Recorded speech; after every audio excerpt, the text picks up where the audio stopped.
Baru-baru ni, Honda umum akan lancarkan 3 model EV menjelang 2027. Tapi, infrastruktur Malaysia ni boleh support ke? Honda akan keluarkan kereta guna hidrogen dan lagi satu model pula 2 pintu hybrid coupe. Memang gempap. Honda design paling sleek pernah korang nampak pun ada, memang kalah kereta Conti dah. Paling best, Honda nak hidupkan kereta legend 2 pintu yang dah lama tak keluar kat Malaysia. Tapi kali ni memang lagi stylo dan jimat minyak. Semua kereta Honda bakal keluar ni memang gempak, tapi ada plot twist tersendiri. Jadi korang kena tonton sampai habis. Di sini terdapat 5 kereta Honda bakal keluar tak lama lagi.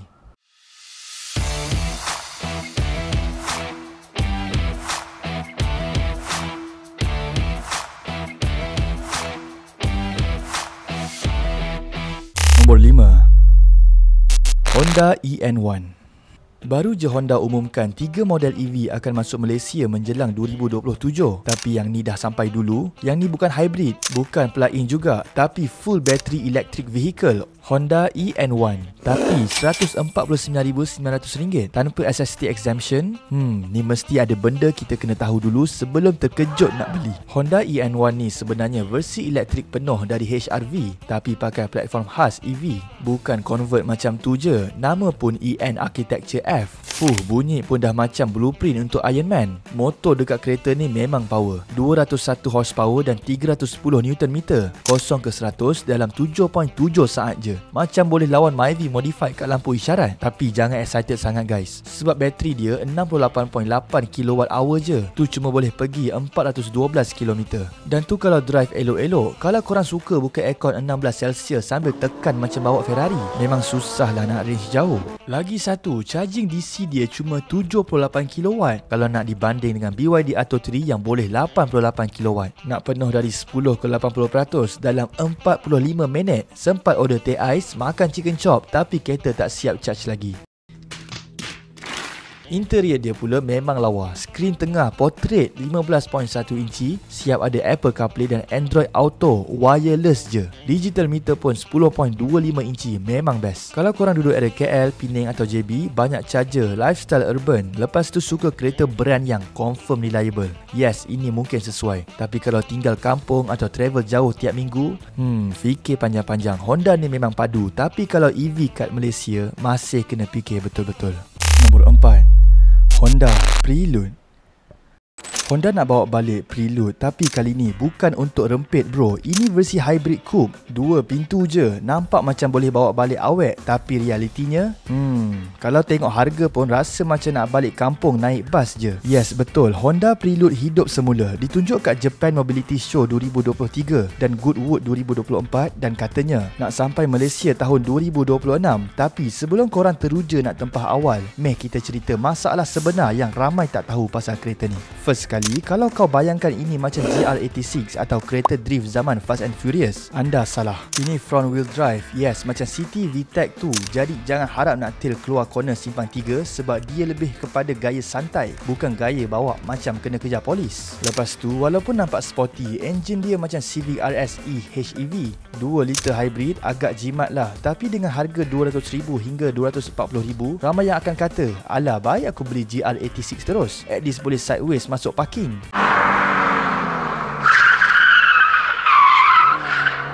Dua pintu memang cun, tapi tak praktikal sangat. Nak masuk penumpang belakang pun kena lipat seat depan. Kalau mak suruh pergi beli barang dapur kat pasar, confirm mak cakap, apalah kereta anak aku ni, cantik je lebih. So, cantik tu memang cantik, tapi realitinya tak semua cantik tu sesuai dengan poket kita. Prelude 2026 ni mungkin lebih kepada kereta tengok je dulu, bukan book terus loan 9 tahun. Nombor 3, Honda Zero Series.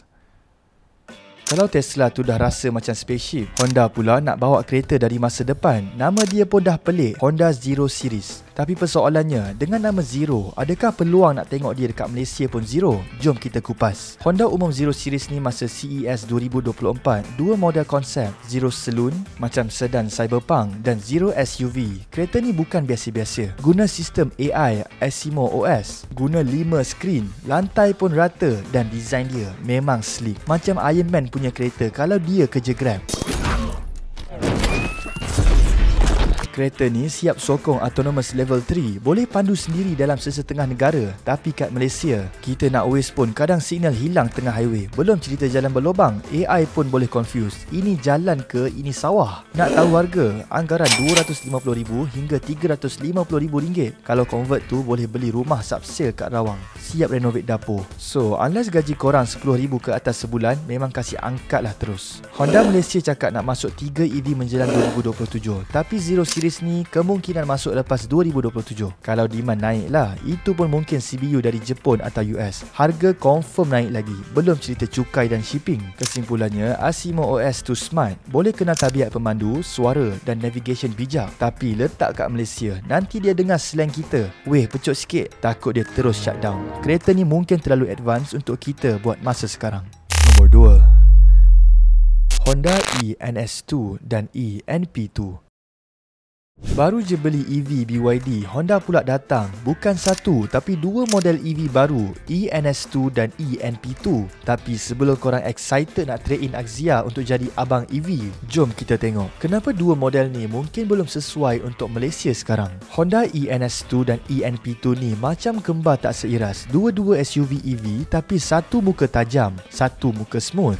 Diumumkan Auto China 2024, model ni dibina khas untuk pasaran China je. Dan Malaysia masih status coming soon. Maybe lah. Jangan salah sangka, spesifikasi dia padu. Motor 201 horsepower, bateri 68.8 kWh, jarak 545 km. Tapi masalah besar, Honda Malaysia belum umum apa-apa pun pasal model ni. Kalau ada pun, paling cepat 2026 pun belum tentu sampai showroom. Lagi satu, nama dia eNS2 dan eNP2 macam model modern unified. Tapi harga, itu belum ada info lagi. Korang rasa nak bersaing dengan BYD Atto 3 yang RM123,000 tu? Kalau lebih mahal tapi tiang pengecas pun kurang kat Malaysia. Alamak, kita sambung naik Myvi dululah.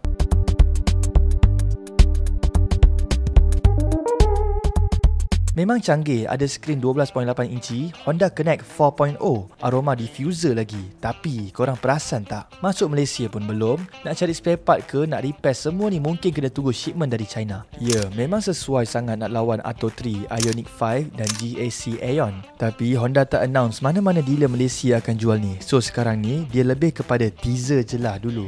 Nombor 1, Honda CR-V EFC EV. Bayangkan satu kereta boleh jalan guna elektrik dan guna hidrogen. Macam kopi 2-in-1. Tapi kalau kereta ni masuk Malaysia sekarang, confirm parking tepi rumah je. Sebab tak boleh isi minyak, sebab tiang hidrogen tu tak wujud lagi bro. Inilah Honda CR-V EFC EV. Gabungan gempak antara kereta plug-in hybrid dan kereta hidrogen. Baru je keluar awal 2024, dibuat kat Ohio, Amerika. Kereta ni power, motor elektrik 174 horsepower, torque 310 Nm. Boleh pergi 600 km dengan 4.3 kg hidrogen dan tambah 60 km guna bateri je. Tapi masalahnya, Malaysia belum ada stesen isi hidrogen. Kalau nak refill hidrogen kat mana? Kat kedai mamak.